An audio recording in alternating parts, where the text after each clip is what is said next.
Hello, everyone, and welcome to this delayed episode of the Inforunners podcast. Last time we had some technical issues, so this time we're going to be doing racing. There's so much to talk about here. Yeah, sorry. The reason why we didn't have a podcast out last week was it just wasn't meant to be. We did actually record it, but due to technical issues, it was not fit for release. But yes, we're going to be Oh, talking about racing, and due to several things like the Crux Cup, which is a annual racing event coming up soon. Sign-ups are open for that right now, as well as the Knox. We figured now is a good time to be talking about racing.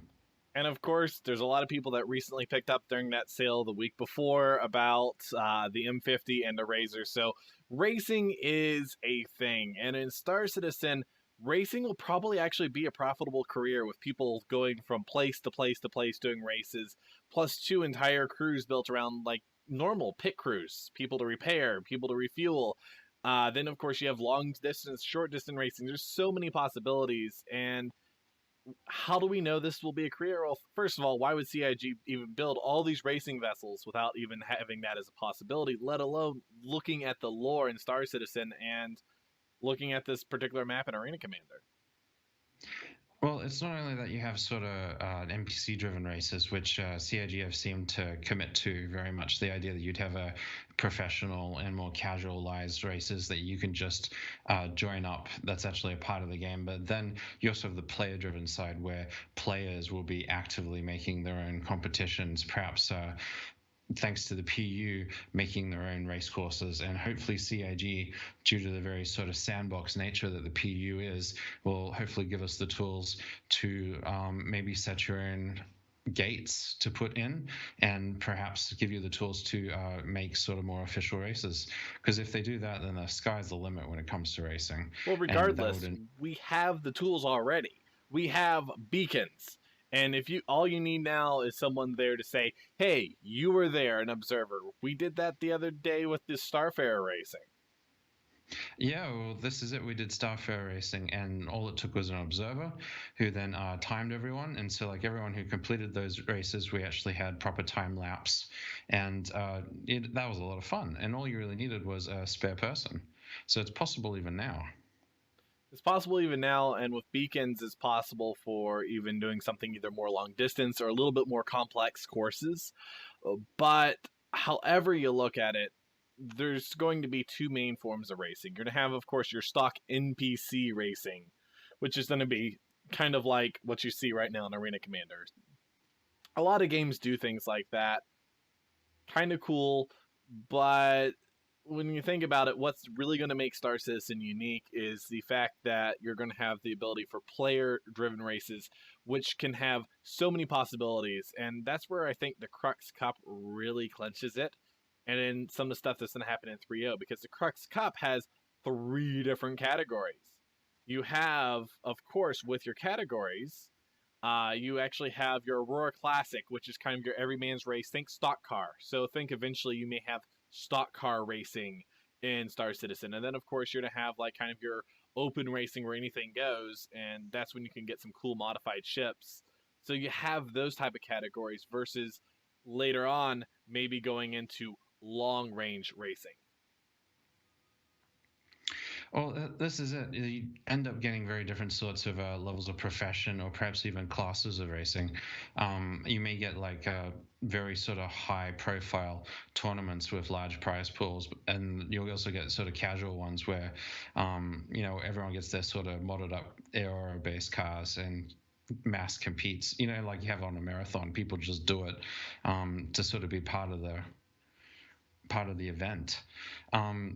At the same time, you'll get bigger ships, like maybe they'll do hull-based racing with no cargo, or maybe they will have cargo and actually do like a more like orienteering-based cargo missions, where you may be given a set amount of money, and then person who gets the most profit and returns back in the least amount of time. It would be like a balance scale where you'd have sort of the profit against the speed that took you to get back, and that sort of would be judged upon those sorts of things. There's a lot of different things you could do, especially with Star Citizen now, and especially with 3.0. You also got like land-based racing, you've got atmospheric-based racing, and then you've got sort of space racing. So you could do like a marathon effect where you have, let's say, a constellation, and you start on the ground, and you take your rovers out and they do a lap around on the ground, and they come at a constellation, load up, and then the constellation goes and often does a lap to another planet or a different location. And so like there's sort of a larger vehicle based part of that in there, and then the last part of the course could end up in an asteroid field, and then they all let go of their Merlins for the last lap of the race. That really is one of my favorite concepts right there. The Iron Man in Star Citizen. Plus, two, there's even other style racings which people need to think about, because just because you have a specific racing vessel doesn't mean it will perform as well in different areas. Because we were talking about, well, you have ground racing, and everyone's talking about the Nox, the Dragonfly, those type of options. But just imagine atmospheric racing for a second, because that has a completely different set of requirements. Because just because you have a fast fighter doesn't mean it's aerodynamic, the drag, and how it performs in atmosphere is going to be a big effect. Well, if you're setting your own race beacons and your own race loops, you could have first leg of the race in an atmosphere, and then the next leg of the race could be off in an asteroid field, and then the third race could be, something completely different. And this way, you can use different ships that are good at different legs of the race, but there is no best ship to use in that race, because different ships will have their strengths and weaknesses, and so you might end up being able to plot your own sort of racetrack in the PU that is more open to all sorts of different types of vehicles, due to the fact that there's so many different play styles in the different laps. Well, and the other big advantage is there's plenty of opportunities for cool places or different types of races. But the one thing it does do is it also starts to show true pilot skill, being as people need to think about the fact that right now you can memorize race courses. You can go in there, optimize, memorize race courses.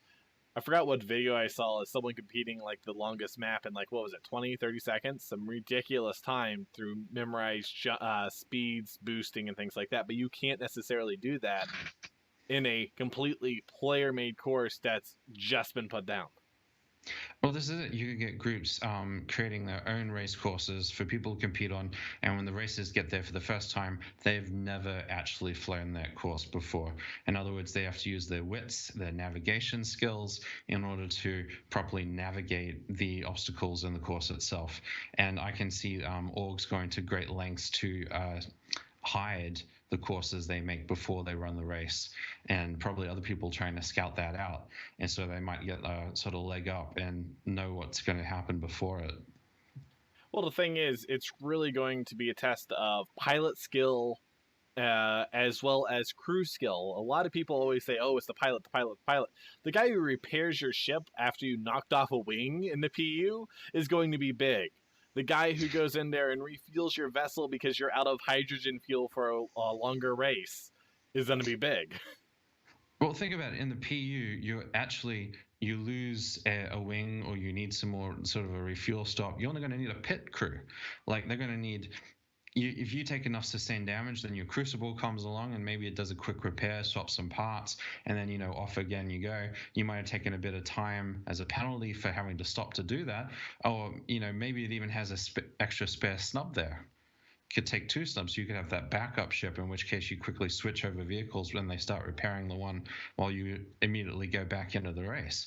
And so here you have the racer, and possibly a navigator for bigger ships, and then an entire pit crew stop in the form of a crucible. It becomes a whole team working towards deal. Yeah. And the thing is that's also there is you also then have, how are the masses going to watch this? Look at the Mako news van. Just go down there, look at the Mako news van, and you can see what it's doing. It's recording a racing event. There's going to be people doing that their job is to help get this race out there, be able to observe it, get some good footage and everything, maybe for NPCs to enjoy, but maybe for the rest of the people in the PU to enjoy. And of course, don't forget the fact that outside of all of this, there's going to be another category of racing, which is going to be kind of like your extreme racing, which is going to involve everything from like maybe live fire racing, like a Grimhex, to one of my favorite concepts, which is you have an unstable jump point. Find somewhere that's unstable, and then you race through it. Well, it brings me back to the idea of the Expanse, where they have those sort of races and these like unsecure sort of ships, and where it's more likely that everyone's going to die, and they're placing money and bets on who's going to die first and what time they're going to die. So that brings me back to the idea that you're going to have live fire based races and like Grimhex, and the recent Nox concept brought in the idea that having live weapons as a part of racing. So sort of rekindled that idea. So it's definitely something CAG have planned, and it's definitely something that player-run races can definitely bring to the table. Well, the big thing is player run races could be amazing with all the options that we mentioned, but one thing that a lot of people haven't really probably thought about is using races to win NPC or PC contracts. Imagine if you have an endurance race, like the cargo one you mentioned, or you have different like marathon races where you're testing your crew's skill through different things, with maybe portions of it being live fire, non-live fire, endurance. All of that will say who's the best pilot. So if you have a lot of contracts to give out, especially maybe in unsecure space or have to move a bunch of stuff, that may be a good way of basically saying, here you go, you've won your contract. And speaking of racing, we're just going to plug the Crux Cup now. The Crux Cup is a annually run racing event for Star Citizen. It's actually one of the longest run community events that's actually going. It's in its third year this year. The signups are open if you go to their website, www.cruxcup.com. That's CRUXCUP. The finals are going to be on the 19th of August, and the heats for the races are going to be between the 15th of July and the 15th of August. Signups close on the 10th of July, I believe. Yep, Well, 10th of July. well, the cool thing is there's three different categories, and you really need to remember that your first two are going to probably be where most people are going to be. You have your Aurora Classic, which I like because it's your stock car racing. It's not because someone had way more money to dump than someone that's only has enough to get a starter pack.